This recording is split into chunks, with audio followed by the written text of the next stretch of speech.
Alright, hey guys, and welcome to a slightly more different video today. Today I'm going to be showing you one of the more unique and interesting items from my Sonic the Comic collection, and that is this right in front of you here.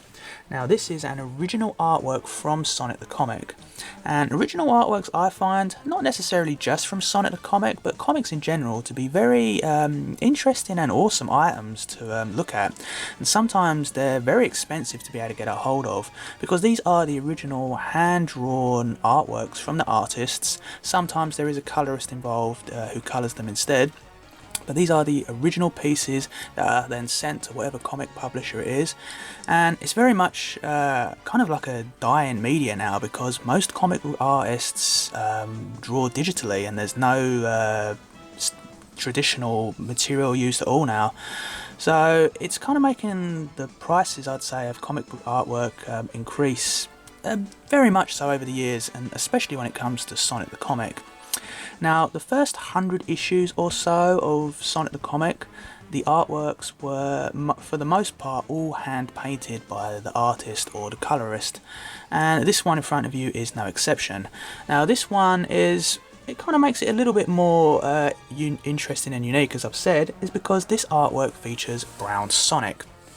Or sometimes you might know him as the original Sonic, and sometimes people have even called him the original classic Sonic, or original Sonic, you know, etc, etc.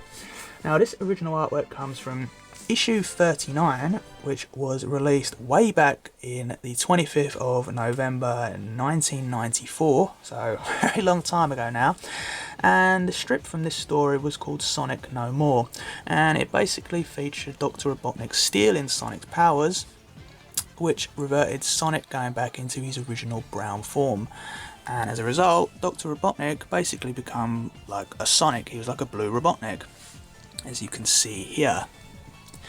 Now, Brown Sonic made very few appearances in Sonic the Comic, because it makes sense, right? It was the form that Sonic took before he got his powers, which was essentially the beginning of Sonic the Comic. The only like standout issues that there are of original artwork, or just original Sonic in general, was from the origin story from issue 8, which is actually mentioned here.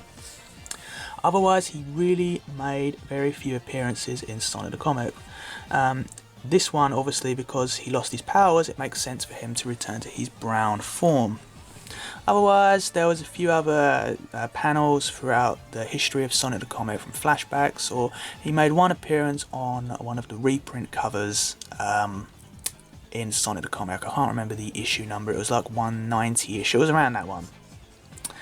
Now, this story here, Sonic No More, is a little bit of a controversial one when it comes to Sonic the Comic and the fans, and even the writer himself. This story was wrote by Nigel Kitching, and he's not a huge fan of the story himself, even though he wrote it.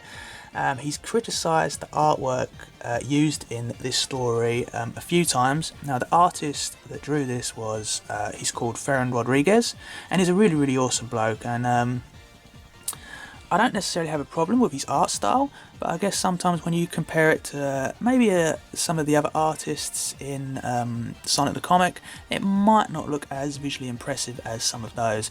But yeah, the writer Nigel Kitching heavily criticised Ferran's artwork in this issue. He's said that it probably would have had a lot more life if the story was drawn by Richard Elson, as you know, is technically the main artist from Sonic the Comic.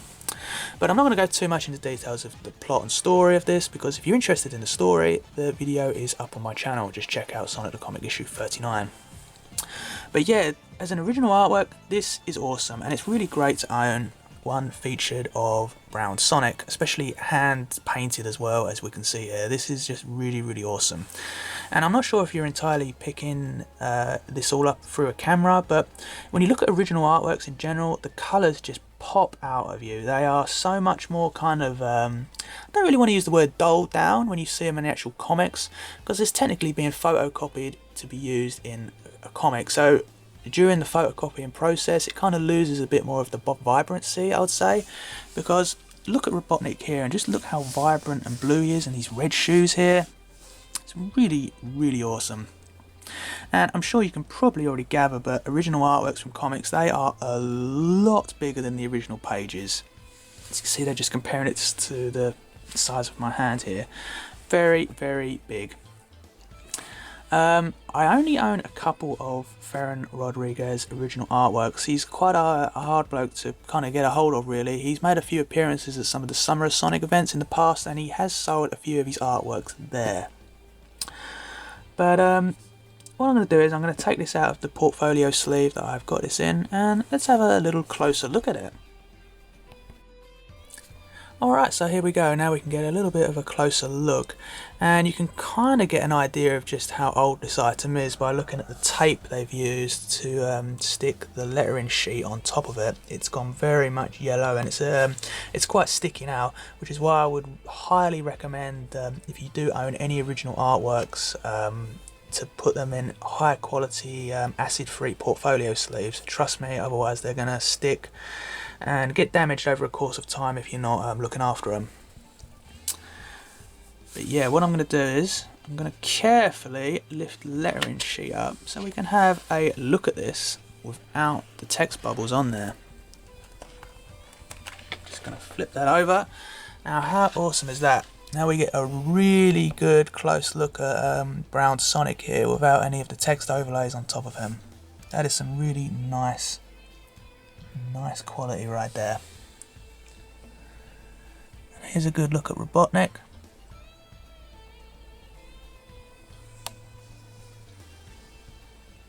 And those really bright, vibrant shoes he's got there. And here is a totally shocked Sonic.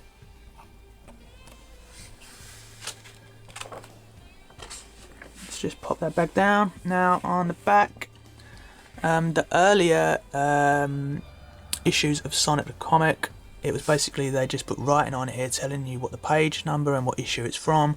But I think from around issue 50 onwards, it was like a printed box on here with a bit more information on it. And it is signed by Ferran Rodriguez right here. And you know, I couldn't remember which year I'd picked this up from, but it's reminded me. And he's wrote the year on here in 2012. So it's like 8 years ago. I can't believe it's been that long. At Summer of Sonic. That's really, really awesome. So yeah, that's pretty much everything I've got to say about this, guys. I hope you've enjoyed it. Just wanted to kind of show you a little bit more of one of the more unique and interesting items from my collection. I haven't actually done a video on my original artwork collection in years. I think it was 2014 was the last time I did one, and it's changed a lot since then. So if you guys would be interested in seeing some more of my Sonic the Comic original artwork collection, please do let me know, and maybe I'll get around to doing it, because I've just got a few more sitting here next to me here, because I had to go through some of them to find this one. But yeah, as you see, this is from issue 100. But if you're interested, I might get around to doing another video on this. But otherwise, I'm going to leave this video at that. Thank you very much for watching this video, guys. Really do appreciate it. If you did enjoy it, please do consider giving this video a thumbs up, because that really helps gets my channel more exposure. And if you didn't like it, then thumb it down, and please do let me know why you didn't like it. But otherwise, stay awesome, stay cool, and I will see you guys again real soon.